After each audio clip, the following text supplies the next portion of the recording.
wonderful, sweet baby. So today we're going to be talking about Twitch boss's wife and her speaking out on behalf of his unaliving.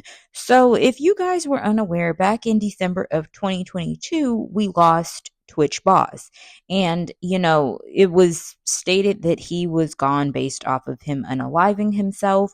He had left a whole note to his family and, it was just really catching everybody by surprise, including his family, his wife and his children. So from there, everybody just tried to cope with everything, including his widowed wife. And, it kind of, unfortunately, life had to just move on from that tragic situation. So now, a whopping 2 years later, his wife is actually speaking out to People magazine, and she actually stated some alarming things in regards to Twitch and things that she found out.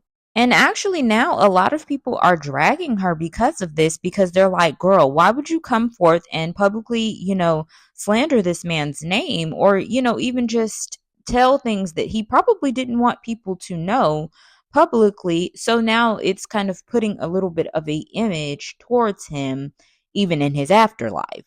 So I'm going to show you guys a few things that I've gathered and some of the articles from People magazine, as well as a long ass think piece from one of Twitch's best friends. All right, so here is the cover of People magazine. As you can see, she was saying that he was hiding so much, and she even admitted that he was rug abusing and, had child abuse and all this other types of stuff. So she just admitted a lot of things that I'm not exactly sure Twitch would have wanted many people to know, especially seeing as he was such a happy person on TV. So I blew this part up so I could read it. So it says, he was hiding so much: addiction, depression, childhood abuse.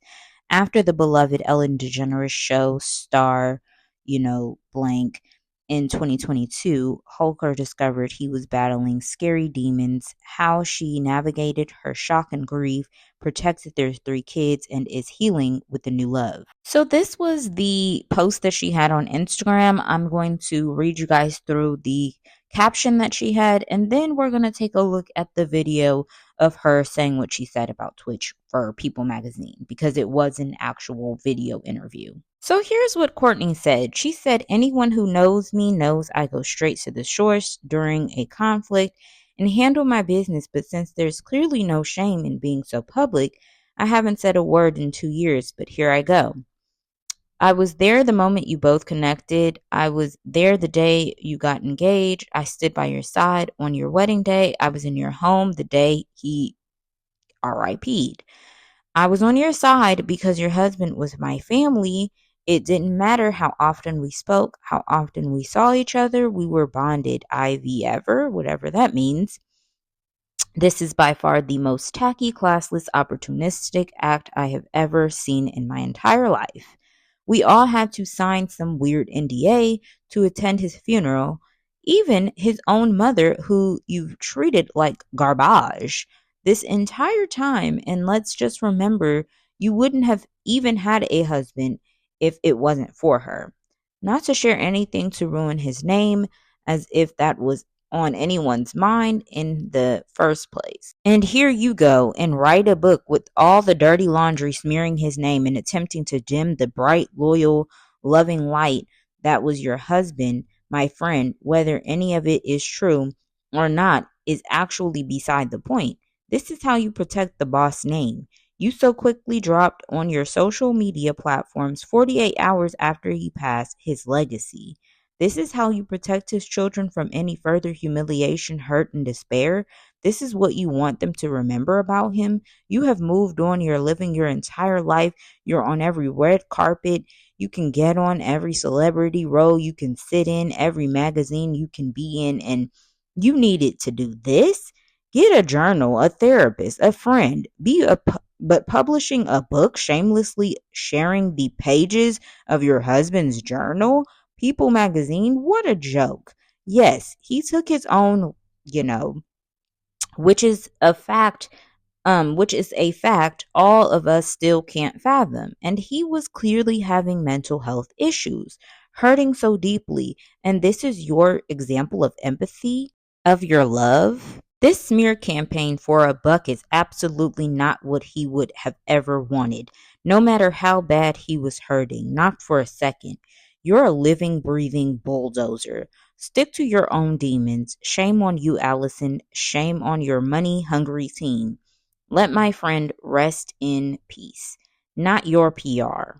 So that was a response that Twitch's wife got for her People Magazine interview. I'm going to go ahead and show you guys the clip from the People Magazine interview now. A moment, I was with one of my really dear friends, and we were cleaning out the closet and picking out an outfit for him for the funeral.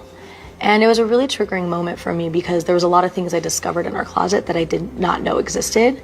And it was very alarming to me to learn that there was so much happening that I had no clue. So it was a really scary moment in my life to figure that out. But it also helped me process that he was going through so much. And he was hiding so much, and there must have been a lot of shame in that. And he was wrestling with a lot inside himself, and he was trying to self-medicate and cope with all those feelings because he didn't want to put it on anyone. Because he loved everyone so much. He didn't want other people to take on his pain. But it was very alarming and scary to find those things and have never known. So a couple of celebrities and onlookers decided to talk about the situation as well. Candace said, I'm not even going to say it, but this white woman is doing everything but protecting her black children and her black husband's legacy. She could have kept this in her therapist's office, SMH. Then someone else said, she won't let our family see the kids.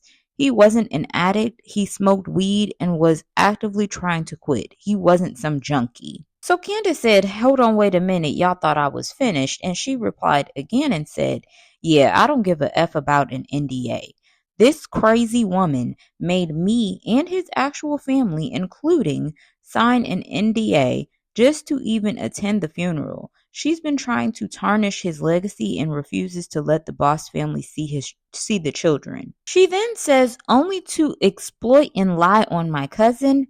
Hell no. So here's my thoughts. I hate to be that girl to say that this seems like something that was orchestrated with the whole unaliving of Twitch, but it really is looking like that right now. Because to have the family come forth and actually be saying all these things about you in regards to their family member, and you're now going on a slander campaign against a man that isn't even here, is actually quite alarming, and it makes it look as if you had ulterior motives this entire time. Because you would think that after 2 years, you would be more so focused on your children and you would be more so focused on trying to live life after the fact of having to go through these things. But instead, you decided to go on a whole tour, write books and kind of capitalize off of this man's name and his unaliving. And I'm not gonna lie to you, baby girl, that's hella weird. So I'm not exactly sure what her thoughts were to do something like this, but like Cat Williams said last year, the truth is the light, and it's definitely looking like the light is coming into fruition because it was really weird that he was such a happy person and then all of a sudden randomly he's just gone.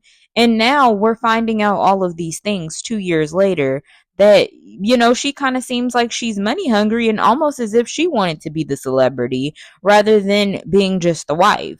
So I'm not sure how to feel about this whole thing, and I'm not trying to 100% accuse her of anything. So all of this information is alleged, and this is my personal opinion. But all I'm saying is, as far as Twitch's wife goes, it doesn't look too good that you're now tarnishing this man's name as well as his legacy, and on top of that, there's now family members coming forth saying that you've always been a weirdo. So take that as you will, but I know what my viewpoint is on this woman, and that's that. But that's my opinion. What's yours?